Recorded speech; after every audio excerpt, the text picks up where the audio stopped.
தமிழக பட்ஜெட் தாக்கலாக உள்ள நிலையில் சிறு குறு தொழில்களுக்கான தொழில்பேட்டைகளை பல்வேறு பகுதிகளில் அமைக்க வேண்டும் என தமிழ்நாடு சிறு குறு தொழில்கள் சங்கத்தினர் எதிர்பார்த்துள்ளனர்.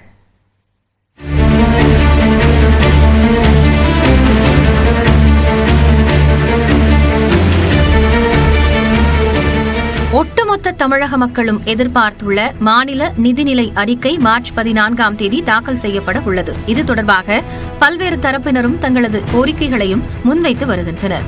அந்த வகையில் தமிழ்நாடு சிறு குறு தொழில்கள் சங்கத்தினரும் தங்களது எதிர்பார்ப்பை வெளிப்படுத்தியுள்ளனர். கடந்த ஆண்டு தாக்கலான தமிழ்நாடு நிதிநிலை அறிக்கையில் சிறு குறு தொழில்களுக்கான தொழிற்பேட்டைகள் அமைக்கப்படும் என அறிவிக்கப்பட்டிருந்தது. இந்நிலையில் அரசே முயற்சி செய்து பல்வேறு இடங்களில் அவற்றை ஏற்படுத்த வேண்டும் என எதிர்பார்ப்பதாக இச்சங்கத்தினர் தற்போது தெரிவித்துள்ளனர். தொழிலாளர்கள் தங்கும் விடுதி அமைக்க வேண்டும் என கடந்த முறை கேட்டிருந்த நிலையில் சென்னை, கோவை போன்ற இடங்களில் அது செயல்படுத்தப்பட்டது. இந்நிலையில் இதை அனைத்து மாவட்டங்களுக்கும் விரிவுபடுத்த வேண்டும் என தற்போது எதிர்பார்த்துள்ளனர்.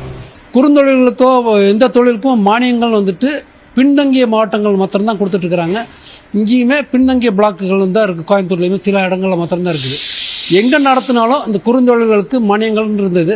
அது சிறு தொழில்களுக்கு மாற்றணும். சிறு தொழிலும் குறுந்தொழிலுக்கும் ரெண்டுக்கும் சேர்த்திய மானியங்கள் கொடுக்கணும்னு எதிர்பார்க்கிறோம்.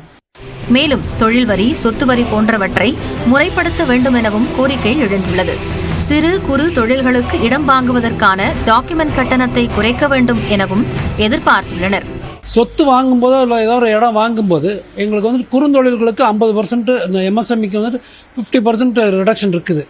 அது இன்னும் கொஞ்சம் ஜாஸ்தி பண்ணாலும் 60% ரிடக்ஷன் பண்ணாங்கன்னா பரவாயில்ல. அந்த வரி கட்டுறது நம்ம டாக்குமெண்ட் சார்ஜஸ் 50% இருந்தது. அது 60% கம்மி பண்ணாங்கன்னா பெட்டராக இருக்கும்.